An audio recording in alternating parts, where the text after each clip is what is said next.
firman Tuhan. Saya jemput kita bangkit berdiri dan saya minta tolong baca dalam terjemahan lama dan terjemahan baru. Kita akan baca dalam Alkitab terjemahan lama, kemudian yang bawa Alkitab terjemahan baru gantian membaca di dalam Alkitab terjemahan baru. Terjemahan lama dulu, Imamat pasal 21 ayat 13 sampai ayatnya yang ke-14. Imamat pasal 21 ayat 13 sampai 14, terjemahan lama dulu, 1, 2, 3. Maka hendaklah, kita baca sama-sama. Imamat 21 ayat 13 dan 14. Sudah dapat semua? Ya, kita baca bersama-sama terjemahan lama. 1, 2, 3. Maka hendaklah diperbinikannya seorang yang lagi anak darah adanya. Jangan diambilnya seorang perempuan janda, atau yang terbuang, atau yang sundal yang hina, melainkan seorang anak darah daripada bangsanya sendiri, hendaklah diambilnya akan bininya. Tolong terjemahan baru. Ya, silakan baca sama-sama terjemahan baru. 1, 2, 3.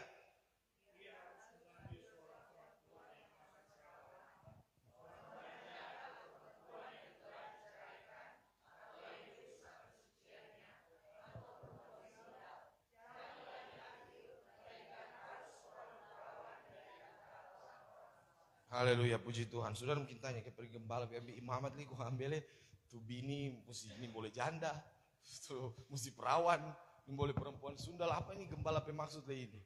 Ya, puji Tuhan saudara-saudara. Ya, saudara, firman Tuhan ini di dalam Imamat pasal 21, ini berisi instruksi. Ini berisi satu perintah khusus yang Tuhan berikan kepada Musa untuk disampaikan kepada imam-imam pada waktu itu, saudara-saudara ya. Jadi ada instruksi khusus dari Tuhan mengenai standar kekudusan daripada imam-imam keturunan Harun, ya. Karena para imam ini bertugas untuk menyelenggarakan ibadah, mereka bertugas untuk mempersembahkan korban, mereka bertugas untuk melayani di tempat kudus, yaitu di dalam tabernakel, saudara-saudara, ya. Makanya mereka dituntut untuk menjaga kemurnian, mereka dituntut untuk menjaga kesucian kehidupan, menjaga diri mereka dengan aturan-aturan yang lebih ketat daripada orang-orang Israel itu sendiri. Dalam Imamat 21, mereka tidak boleh menajiskan diri mereka dengan mayat. Kalau orang sekarang imam-imam, gembala-gembala, ada ibadah orang mati, doa mesti pimpin, toh. Tapi orang Israel mereka tidak boleh. Imam-imam tidak boleh menajiskan diri mereka dengan mayat. Entahkah itu orang tua mereka atau sanak saudara. Kemudian yang kedua, penampilan mereka diatur, saudara-saudara. Sebab itu saudara lihat, itu imam-imam dompet apa panjang? Dompet jenggot panjang. Tuh, karena memang di dalam Imamat 21 ayat yang ke-5, coba baca. Imamat 21 ayat 5.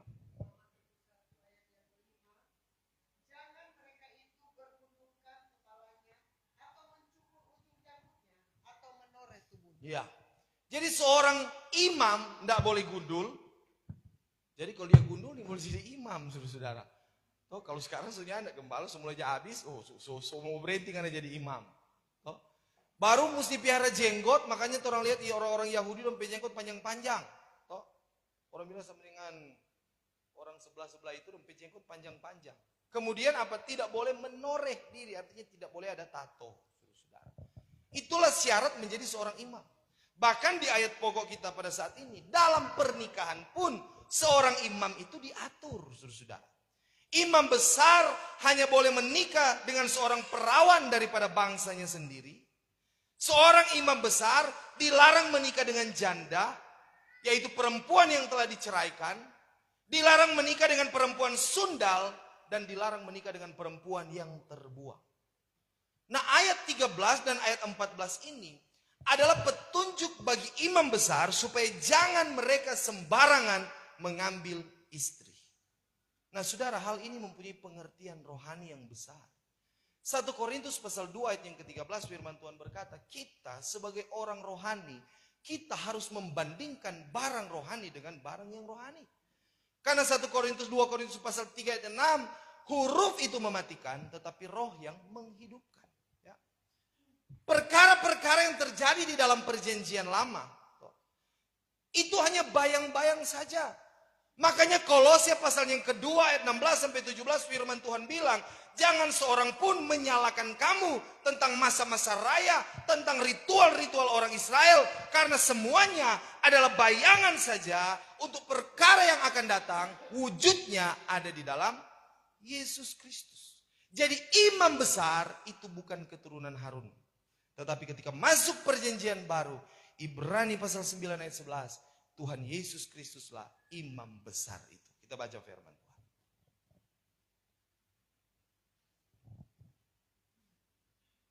Ibrani 9 ayat 11.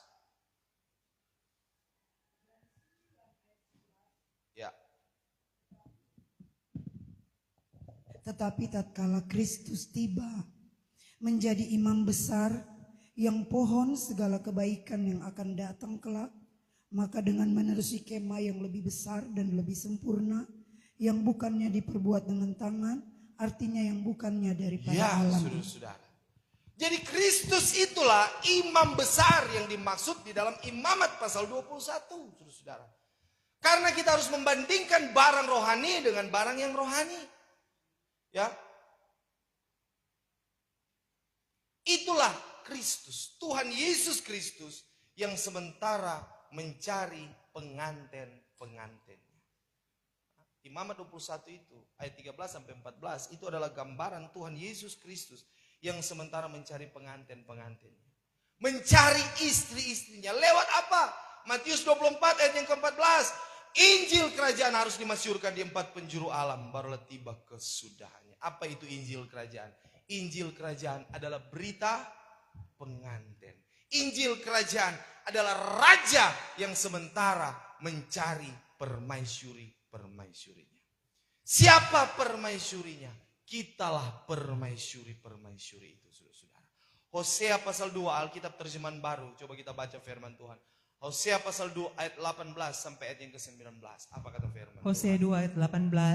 Aku akan menjadikan engkau istriku untuk selama-lamanya. Aku akan menjadikan engkau istriku untuk selama-lamanya. Dan aku akan menjadikan engkau istriku dalam keadilan dan dalam kebenaran. keadilan dan kebenaran. Dalam kasih setia dan kasih sayang. Dalam kasih setia dan kasih sayang. Aku akan menjadikan engkau istriku dalam kesetiaan. Ya. Sehingga engkau akan mengenal Tuhan.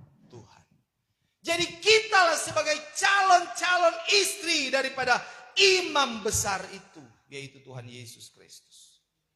Berdasarkan apa yang dicatat oleh Rasul Paulus di dalam Efesus pasal 5 ayat yang ke-26 sampai 27 dan ayat yang ke-32, bahwa sidang jemaat adalah istrinya yang telah disucikan lewat baptisan air.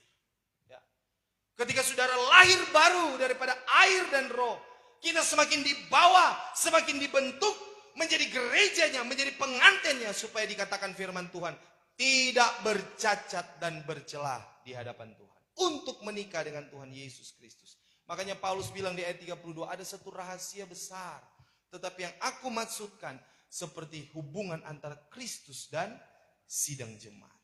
Kitalah gereja itu, saudara-saudara, yang adalah gambaran daripada tubuh Kristus, mempelai Kristus, yang semakin menuju kepada Kristus sebagai kepala. Efesus pasal 4 ayat yang ke-15. Yang tadinya kita tahu bahwa pilihan Tuhan ini hanya kepada orang Israel saja. Ya, Israel itu digelar pengantin. Mereka dipilih untuk menjadi istri-istri raja di atas segala raja. Tetapi karena mereka menolak kedatangan Tuhan Yesus Kristus, apa yang terjadi? Keselamatan jatuh kepada segala bangsa. Dan dikatakan di dalam 1 Petrus pasal 2. Baca ayat 9 sampai ayat yang ke-10. Apa kata firman Tuhan? Petrus 2 ayat 9. Tetapi kamu inilah suatu keluarga yang terpilih. Kita menjadi keluarga terpilih. Suatu imamat yang berkerajaan. Kita menjadi imamat yang berkerajaan. Suatu bangsa yang kudus. Menjadi bangsa kudus. Suatu kaum milik Allah sendiri. Menjadi kaum milik Allah. Supaya kamu memasyhurkan segala kebaikan Tuhan. Supaya kita menjadi berkat, menjadi saksi. Yang telah memanggil kamu keluar. Kita yang tadinya dalam gelap. Dari dalam gelap. Ya. Masuk ke dalam terangnya yang ajaib. Dikeluarkan masuk dalam terang yang ajaib. Yaitu kamu yang dahulunya bukan umat. Kamu dahulu bukan umat. Tetapi sekarang. Sekarang ini menjadi umat Allah. Sudah menjadi umat Allah. Yang dahulu belum beroleh rahmat. Dulu belum beroleh kasih karunia. Tetapi sekarang ini telah beroleh rahmat. Jadi kita bersyukur saudara-saudara. Pilihan Tuhan jatuh kepada orang kafir. Saya dan saudara dipilih menjadi umat Allah. Dipanggil dari gelap dunia. Masuk dalam terang yang ajaib. Inilah yang disebut sebagai gereja. Saudara-saudara. Gereja itu bukan bangunan. Gereja itu bukan mereknya. Tapi gereja adalah saya dan saudara sebagai kegenapan Yesus Kristus. Tubuh Kristus. Makanya firman Tuhan bilang, tidak tahukah kamu bahwa kamu adalah rumah Allah dan roh Allah diam di dalam kamu. Dan tujuan kita dipilih, tujuan kita dipanggil masuk dalam pengajaran ini.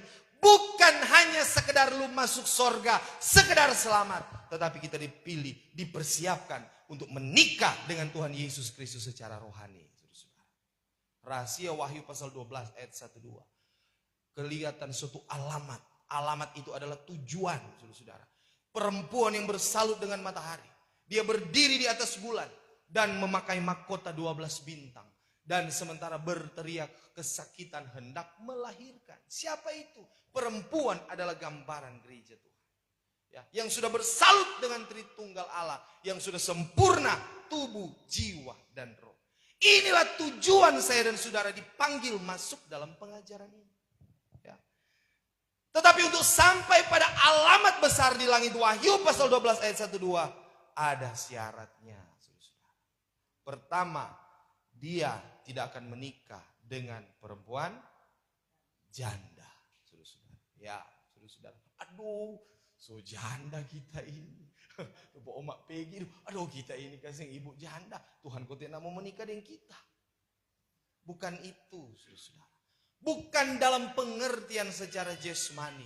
Tapi janda dalam pengertian rohani, saudara. Kita tahu landasan teologis Alkitab. 2 Korintus 11 ayat yang kedua. Perempuan adalah gereja Tuhan.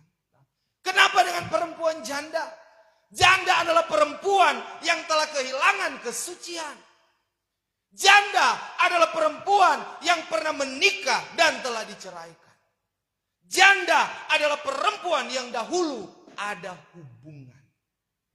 Tetapi kita lihat apa yang terjadi dengan perempuan janda. Siapa janda yang paling terkenal di dalam Alkitab?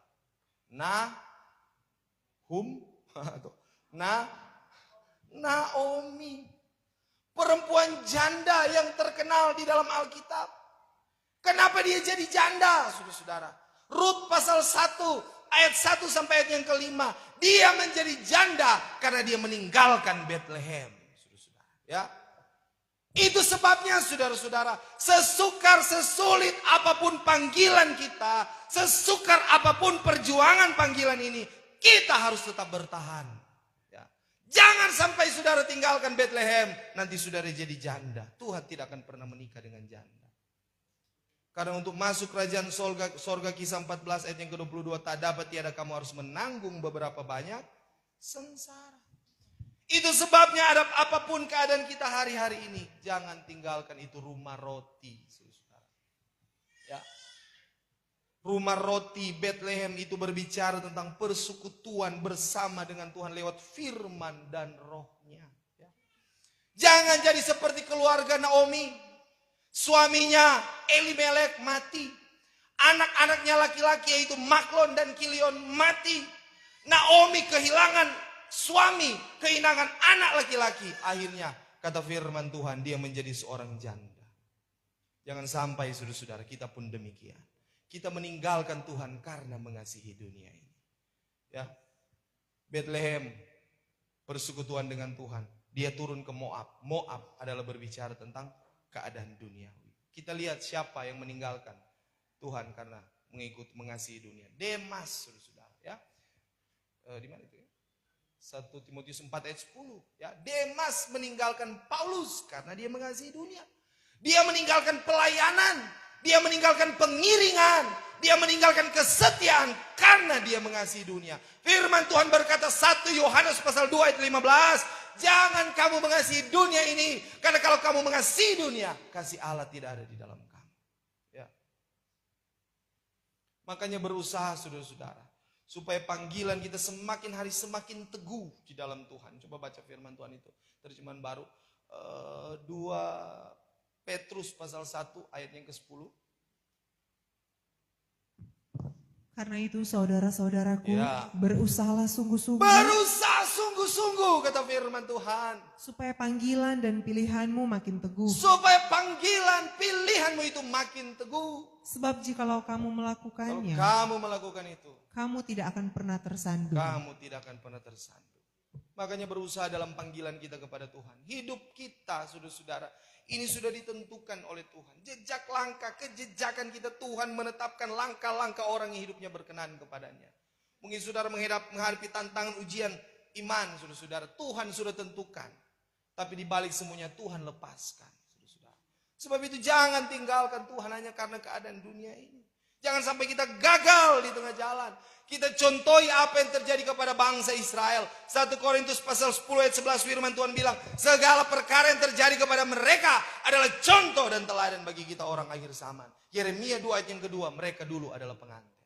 Baca firman Tuhan. Yeremia 2 ayat yang kedua. Pergilah engkau, berserulah sampai kedengaran kepada segala orang isi Yerusalem bunyinya.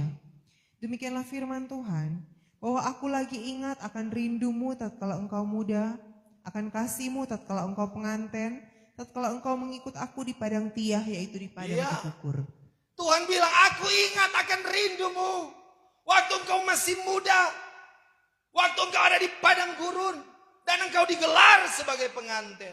Tapi apa yang terjadi ketika mereka sudah ada di tanah Kanaan, saudara-saudara, ya. Mereka mulai melupakan Tuhan. Mereka mulai meninggalkan Tuhan karena apa? Comfort zone, zona nyaman, saudara-saudara. Sebab itu saudara, kalau saudara tidak ada dalam zona nyaman, saudara dalam real kebenaran yang benar. Kalau saudara hidup dalam zona nyaman, saudara-saudara, saudara akan meninggalkan Tuhan. Kita lihat terjadi kepada bangsa Israel. Musa sudah berpesan sebelum mereka masuk tanah perjanjian. Di dalam Ulangan pasalnya yang ke-32 ayat yang ke-15. Musa bilang, setelah gemuklah Yeshurun, maka menyepaklah dia. Siapa tuh Yeshurun? Yeshurun itu nama sayang-sayang bagi orang Israel. Sama dengan ungke, utu, alo, mince, itu nama sayang-sayang. Orang Israel pun diberi gelar Yeshurun, nama sayang-sayang dari Tuhan. Tapi ketika mereka mulai gemuk, mereka mulai tambun, ketika mereka diberkati, mereka jadi sombong dan mulai babas kop. Menyepaklah ia, babas jalan bro. Baik-baiknya patah pinggang. Itu orang Israel. Coba baca ayat yang ke-18. Ulangan tadi. Ayat 18. Ya. Bahwa kamu telah meninggalkan gunung batu yang menjadikan Mereka kamu, meninggalkan gunung batu, yaitu Tuhan. dan kamu telah melupakan Allah yang memperanakkan kamu. Ini terjadi ketika mereka ada di tanah Kanaan. Iman mereka menjadi merosot. Karena apa? Zona nyaman. Karena kenyamanan. Sama seperti jemaat Sardis. Tadi malam saya menyampaikan pengajaran belajar kepada siswa sekolah Alkitab. Jelaskan tentang jemaat Sardis. Jemaat Sardis, saudara-saudara, tadinya di dalam pengungkapan, mereka adalah jemaat yang berbuah-buah di hadapan Tuhan. Mereka itu berbuah-buah baik, berbuah lebat. Tuhan bangga dengan buah-buah daripada jemaat Sardis. Tapi pada akhirnya Tuhan katakan, mereka sudah meninggalkan Tuhan karena kemanisan dunia, karena kedagingan. Dan Tuhan katakan di dalam Roma pasal yang ke-8 ayat yang ke-5, apa kata firman? Ayat 8 terjemahan baru atau terjemahan boleh juga, terserah. Ya. Mereka Roma. yang hidup dalam daging Mereka hidup dalam daging tidak mungkin berkenan kepada tidak Allah. mungkin berkenan kepada Allah. Jadi saudara, kalau kita tetap hidup dalam kedagingan hawa nafsu, orang nak berkenan kepada Allah. Biar saudara-saudara gereja, rajin ibadah, nak berkenan kepada Tuhan. Ya. Sama seperti jemaat Sardis. Makanya apa yang Tuhan katakan kepada jemaat Sardis? Engkau disangka hidup, tetapi engkau mati. Israel juga demikian. Karena mereka meninggalkan Tuhan. Yeremia pasal yang ke-17 ayat 13. Karena mereka meninggalkan sumber mata air kehidupan. Maka mereka, apa kata firman Tuhan? Nama mereka tersurat di dalam tanah. Ya. Israel menjadi perempuan janda. Mereka dipecat daripada Yesaya 22 ayat 19. Coba baca. Yesaya 22 ayat 19. 22 ayat 19. Iya. Demikianlah aku akan memecatkan dikau daripada Mereka jabatanmu dipecat diceraikan daripada jabatan, dari pangkat mereka. Demikianlah diruntuhkannya engkau daripada pangkatmu itu. Iya. Pangkat mereka saya katakan tadi Yeremia 2 ayat 2 adalah pengantin, saudara-saudara. Tapi mereka diceraikan, dipecat, saudara-saudara. Mereka dibuang, Yeremia 3 ayat yang ke-8, saudara-saudara. Sama seperti Imam Eli. Saudara tahu Imam Eli? Sebab apa tuh Imam Eli? Ofni dan Pinehas. Saudara tahu Imam Eli? Dia mati bagaimana? Dia seorang imam besar Israel. Sebelum Samuel. Samuel dia besarkan, dia didik itu Samuel. Tapi saudara tahu Imam Eli mati dengan apa? Patah dia leher, saudara-saudara. Karena saudara tahu apa? Gode. Baik-baik hamba Tuhan, imam sudah aja bergumul, sudah aja puasa, konsum gode. Baik-baik jam patah tuh leher. Haleluya. Makanya kita ya Tuhan. Kayak jadi Imam Eli ini. Haleluya. Imam Eli itu patah leher. Putus hubungan. Kepala, Kristus sebagai kepala. Tubuh adalah gerejanya. Leher yang menghubungkan. Putus tuh leher. Saudara. Artinya putus hubungan dengan Kristus. Mati, saudara-saudara. Ya. Makanya kenapa Israel itu digelar janda? Karena sudah diceraikan. Ratapan 1 ayat 1 tuh orang pernah baca waktu lalu. Ya. Perempuan yang ditinggalkan Tuhan itu pasti akan menjadi janda. Sama seperti siapa yang ditinggalkan Tuhan? Solamit. Ya. Di dalam Kidung Agung pasal 3 ayat yang kedua. Dia cari-cari, aku mencari kekasihku. Tapi tiada kudapati dia. Karena Tuhan meninggalkan. Ya. Sebab itu jangan sampai dalam pengiringan kita. Tuhan tinggalkan kita. Karena apa? Kita masih hidup dalam dosa. Kita masih hidup dalam kedagingan. Dan kata firman Tuhan, orang yang hidup dalam kedagingan tadi tidak berkenan kepada Allah. Akhirnya orang jadi perempuan janda. Tuhan akan menikah dengan perempuan janda. Kemudian perempuan yang kedua. Perempuan apa? Sundal. Ya. Perempuan sundal adalah perempuan yang terlibat dalam dosa persinahan. Ya. Baik dia bersinah secara jasmani ataupun dia bersinah secara rohani. Sebab itu jaga baik-baik hubungan pernikahan saya dan saudara. Ya. Karena hubungan pernikahan kita adalah gambaran bagaimana hubungan sidang jemaat dengan Kristus. Firman Tuhan bilang, jemaat hormat pada pernikahan. Ibrani 13 terjemahan baru ayat yang keempat. Baca firman Tuhan. Hendaklah kamu semua penuh hormat terhadap perkawinan. Hendaklah kamu semua hormati itu perkawinan. Dan janganlah kamu mencemarkan tempat tidur. Jangan cemarkan tempat tidurmu. Sebab orang-orang sundal. Sebab perempuan sundal, orang-orang sundal. Dan pesina. Orang pesina. Akan dihakimi Allah kelak. Gereja Tuhan yang terlibat dalam persinahan. Dosa persinahan. Mau sampai kapanpun tidak akan menikah dengan Tuhan Yesus Kristus. Ya, mohon maaf saya harus keras dengan ini. Karena ini menentukan di mana engkau nanti. Ya.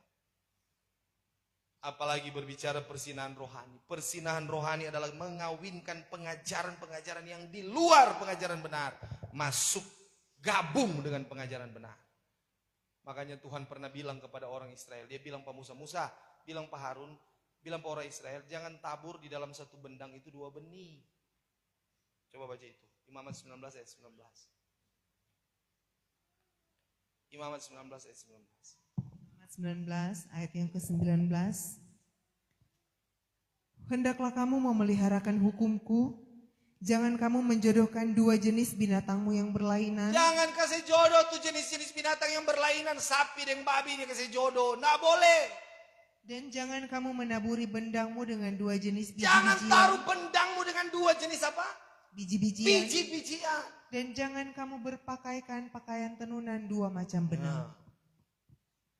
Jangan taruh di bendangmu, di tanah hatimu 2 benih yang berlainan. Itu benih yang daripada Tuhan dan benih yang bukan daripada Tuhan. Hati-hati saudara-saudara. Hati-hati dengan pengajaran akal-akal manusia. Hati-hati dengan pengajaran setan-setan. Kalau kita konsumsi itulah yang akan membuat kita menjadi perempuan sundal. Menjadi perempuan yang bersinah secara rohani. Mungkin orang berpikir itu cuma datang dari luar. Tapi hati-hati. Alkitab sudah memperingatkan kita bahwa itu juga datang dari dalam. 2 Petrus pasal 1 terjemahan baru. 2 Petrus pasal 2 ayat yang pertama. 2 Petrus 2 ayat pertama. Ayat 1. Ya. Sebagaimana nabi-nabi palsu dahulu tampil di tengah-tengah umat Allah, Nabi-nabi palsu dulu tampil juga di tengah-tengah umat Allah. demikian pula di antara kamu akan ada guru-guru palsu. Demikian di antara kamu, hai jemaat-jemaat, bukan dari luar, dari antara kamu akan apa? Akan ada guru-guru Akan palsu. ada guru-guru palsu. Mereka akan memasukkan pengajaran-pengajaran sesat yang membinasakan. Ya. Bahkan mereka akan menyangkal penguasa yang telah menebus mereka. Dan dengan jalan demikian segera mendatangkan kebinasaan atas diri mereka. Hati-hati dengan guru-guru palsu, saudara. Firman Tuhan bilang mereka akan memasukkan pengajaran-pengajaran sesat yang membinasakan. Ya. Makanya Tuhan pernah berkata kepada murid-muridnya di dalam Matius pasal yang ke-16 ayat yang ke-6. Murid-murid, waspadai ragi orang Farisi dan orang Saduki. Apa itu ragi orang Farisi, orang Saduki? Matius pasal 15 ayat yang ke-8. Hukum-hukum akal manusia. Dogma-dogma gereja yang tidak berdasar pada firman Tuhan. Itulah ragi-ragi orang Farisi. Kalau sampai kita terkontaminasi dengan hal ini, maka kita akan jadi perempuan sundal yang hidup dalam persinahan rohani. Kecil sedikit saja. Oh cuma sedikit kok kita mau tambah di kitab akal dan kitab hikmat. Firman Tuhan bilang Galatia 5 ayat 9. Sedikit ragi mengkamirkan. Mengkamirkan apa? Seluruh adonan. Perlu banyak ragi mesti bangka tuh adonan. Nggak perlu. Cuma sedikit saja. Cuma sedikit saja akal-akal manusia orang masuk dalam pengajaran yang benar. Langsung tersesat. Sebab itu untuk sampai pada tujuan kita menikah dengan Tuhan Yesus Kristus. Menjadi istri imam besar, saudara-saudara. Jangan ada ragi-ragi orang Farisi. Yang kita butuhkan adalah apa? Susu yang jati. Dengan susu jati 1 Petrus 2 ayat yang kedua. Kamu akan subur menuju kepada keselamatan. Sebab itu perhatikan hai jemaat-jemaat. Perhatikan hai hamba-hamba Tuhan. Apa yang kau konsumsi akhir-akhir ini. Makanya kalau coba susun firman-nya pakai ChatGPT juga kita supaya gampang mau susun firman Tuhan. Toh? Tidak apa-apa saudara pakai itu kalau saudara ingin tahu di sejarah. Toh? Tapi jangan dari pengertian rohani yang dikatakan oleh ChatGPT. Toh? Jangan saudara-saudara. Karena firman Tuhan bilang yang mengajar kita adalah apa? Karunia. 1 Yohanes pasal 2 ayat 27. Kamu tak perlu diajar oleh orang lain. Karena ChatGPT yang ada di dalam HP-mu itulah yang mengajar kamu. Begitu. Tapi karunia firman Tuhan bilang. Karunia itu yang mengajar kita. Dari hal segala perkara. Sebab itu hamba-hamba Tuhan kalau bersusun khotbah. Pakai itu anugerah-anugerah yang Tuhan berikan. Jangan kurang kuat di ChatGPT.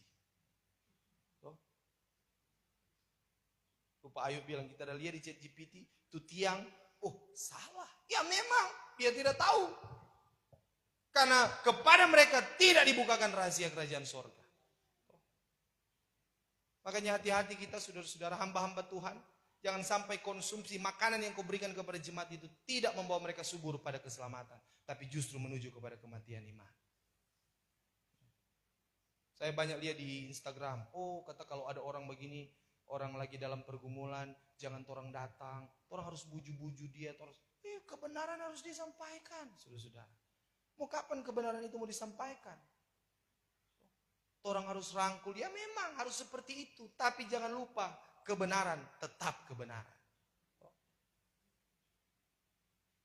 Makanya hati-hati kita. Akhir-akhir ini begitu banyak ajaran-ajaran sesat di luar sana yang gampang sekali saudara konsumsi. Makanya yang wajib kita konsumsi untuk jadi pengantin Kristus itu adalah tepung halus kata firman Tuhan. Di mana ayat itu? Yeskiel pasal 16 ayat 13. Coba kita baca firman Tuhan.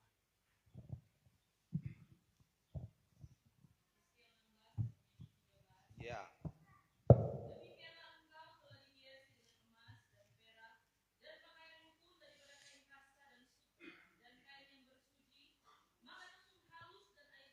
Tepung halus, air lebah,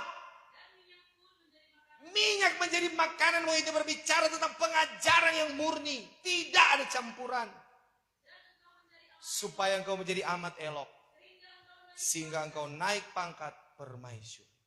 Makanya hai hamba-hamba Tuhan, jangan tambah dan kurangi firman Tuhan. Amsal pasal 30 ayat yang ke-6 toh. Dan jangan tambah dan mengurangi pengajaran. Wahyu pasal yang ke-22 ayat 18 sampai 19. Itu pengertian dari dua hal itu. Amsal 30 ayat 6, jangan kamu tambah dan kurangi firman Tuhan. Wahyu pasal 22 ayat 18-19, jangan kamu tambah dan kurangi pengajaran itu. Ya. Hati-hati jangan sampai kita membawa pengajaran ini seada-adanya. Ya, saudara. Saya contohkan di dalam Alkitab. Kita tahu pengajaran kabar pengantin adalah pengajaran tabut, saudara-saudara. Pengajaran tabut karena apa? Itu ada, kalau kabar pengantin, kabar halaman, kabar pertobatan itu ada di halaman kalau di dalam tabernakel. Kalau kabar penyempurnaan atau semi pengantin itu ada di ruang suci. Sedangkan kabar pengantin atau kabar kesempurnaan itu ada di ruang maha suci. Makanya dikatakan kabar pengantin itu adalah pekabaran tabut perjanjian, saudara, ya. Dan kita tahu siapa yang membawa tabut perjanjian seada-adanya? Dia mati.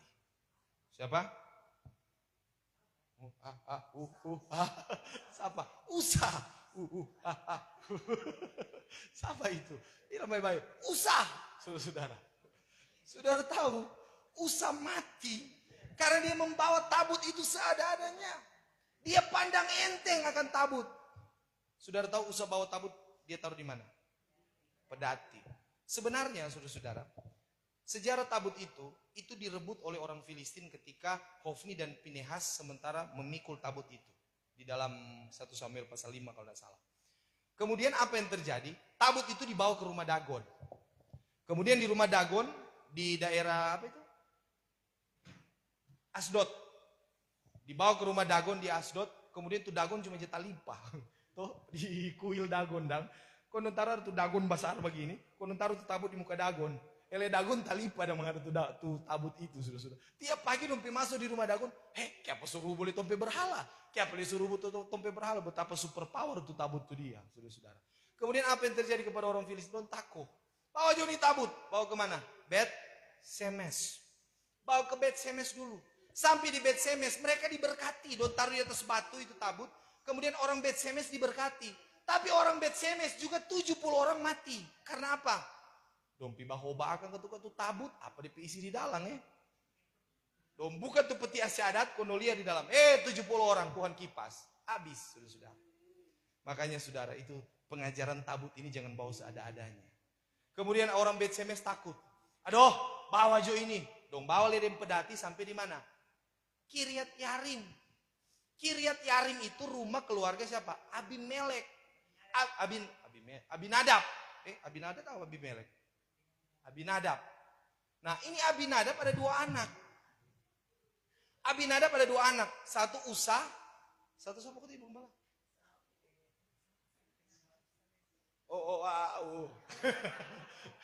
Coba baca 2 Samuel dulu. 2 Samuel pasal yang ke-6. Ayat 3. Ini saya mau kasih buka pemahaman saudara ya. Supaya saudara tahu. Mereka menaikkan tabut Allah itu ke dalam kereta yang baru setelah mengangkatnya dari rumah Abinadab yang di atas bukit. Lalu Usa dan Ahio, anak-anak Abinadab mengantarkan kereta itu. Jadi Usa ini saudara-saudara, ini Abinadab pe anak. Dan siapa dia nama satu tadi? Ahio. Kemudian ketika tabut ini ada di rumah keluarga Abinadab, saudara-saudara, di Kiryat Yarim. Saya ada di Ibu Gembala, Mami sok ke sana. Orang lihat, Kiryat Yarim itu dingin di atas. Di suatu perbukitan, pemandangan indah sekali. Firman Tuhan bilang 20 tahun itu tabut ada di dalam rumah Abinadab. No usah dah haga-haga 20 tahun, saudara-saudara. Tuh, enggak ada perubahan ketika mereka enggak ada dibilang di firman Tuhan bahwa Abinadab diberkati oleh Tuhan, enggak. Kenapa dong pandang enteng? Tabut dong biar di rumah Abinadab. Biar di situ 20 tahun berlalu. Akhirnya ketika Daud mendengar tabut itu dari rumah Abinadab, dia bawa ke Yerusalem. Dalam perjalanan terjadi malapetaka. Ketika Usa, dia taruh di atas pedati. Kemudian pedati itu goyang, dia pegang itu tabut. Dia jamah itu tabut. Apa yang terjadi? Saat itu juga dia mati. Itulah sebabnya saudara-saudara, dalam pengajaran ini jangan karena torang so lama, torang pandang enteng. Ya. Jangan pandang enteng, hai hamba-hamba Tuhan membawa pengajaran ini. Aduh, gembala so bingung kita mau bawa apa ini Pak Gembala. Yesaya 28 so di luar kepala. Hajai 2 so di luar kepala, tahu so di luar semua so tahu kote. Haleluya. Daniel 9 kita so lupa. Jangan karena tuh pengajaran kurang itu terus. Jangan jadi sama di orang Israel. Pasti makan mana. Tuhan saya habis dong di padang belantara. Ya. Jangan pandang enteng membawa pengajaran ini saudara-saudara. Jangan ringankan pengajaran ini. Jangan bawa pengajaran ini seada-adanya. Ingat apa yang terjadi kepada Usa. Setiap hari ketuk dia lihat. Setiap hari dia lihat tabut. 20 tahun. Mungkin dari kecil tabut. Apa yang jadi? Mati gara-gara tabut. Saudara-saudara. Karena so pasti di kabar pengantin akhirnya. Mau dengar dulu pengajaran lain. Duh sedap sekali kok jadi dengar kalau pengajaran lain. Iyalah pengajaran lembut-lembut begitu. Siapa nih mau? Orang pengajaran kabar pengantin lihat dosa langsung templak. Lihat tidak setia langsung templak. Firman Tuhan bilang Titus pasal 2. Templaklah mereka dengan keras supaya sempurna dalam iman. Titus 1 bukan Titus 2. Ya. Jadi hati-hati. Jangan sampai kita terkontaminasi dengan pengajaran luar. Akhirnya kita bersinah. Kemudian yang kedua. Perempuan yang ketiga kan ini. Ketiga ya. Perempuan yang terbuang. Saudara-saudara ya. Perempuan yang terbuang, yang tidak akan menikah dengan Tuhan Yesus, itu adalah gambaran seperti orang-orang Israel. Kenapa mereka dikatakan perempuan terbuang? Dalam Yeremia pasal 25 ayat 11, mereka dibuang ke Babel. Berapa tahun mereka dibuang? 70 tahun. Gereja Tuhan tidak akan disempurnakan, gereja Tuhan yang tidak disempurnakan pada kegerakan besar, itu akan dibuang masuk pada zaman antikris. Siapa mereka? Itu gereja yang dibuang. Matius 24 dan Matius 25. Perempuan mengandung, perempuan menyusui, dan 5 anak darah yang bodoh. Sebab itu saudara mari berjuang. Ya. Jangan sampai kita sudah ada dalam perjanjian ini. Jangan sampai kita sudah hidup dari kecil di kabar pengantin. Kita sudah terpanggil dahulu, akhirnya kita jadi terkemudian. Akhirnya kita tidak menikah dengan Tuhan Yesus Kristus. Kita gagal dalam perjuangan terakhir. Sebab itu berjuang. Kita tahu bagaimana kerinduan daripada Allah untuk mempersunting gerejanya. Kita baca dulu Yesaya pasal 62 ayat yang kelima. Yesaya 62 ayat yang kelima. Yesaya 62 ayat yang kelima.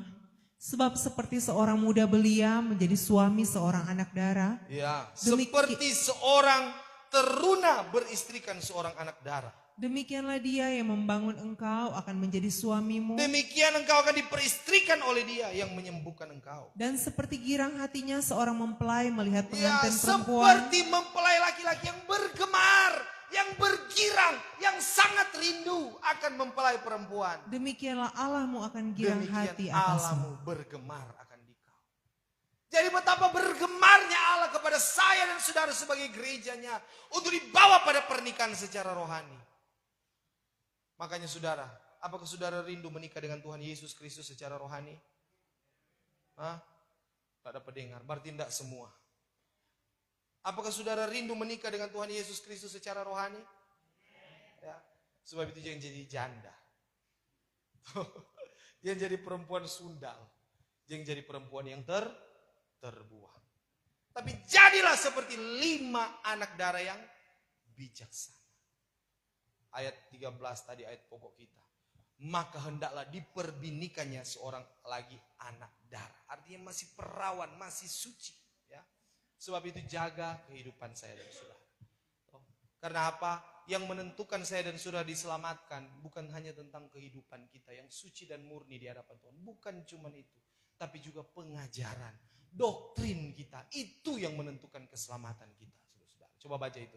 Ayat terakhir. 1 Timotius 4 ya. ayat yang ke-16. Terjemahan lama. Ya. Ingatlah akan dirimu dan akan pengajaranmu. Bertekunlah di dalam hal ini.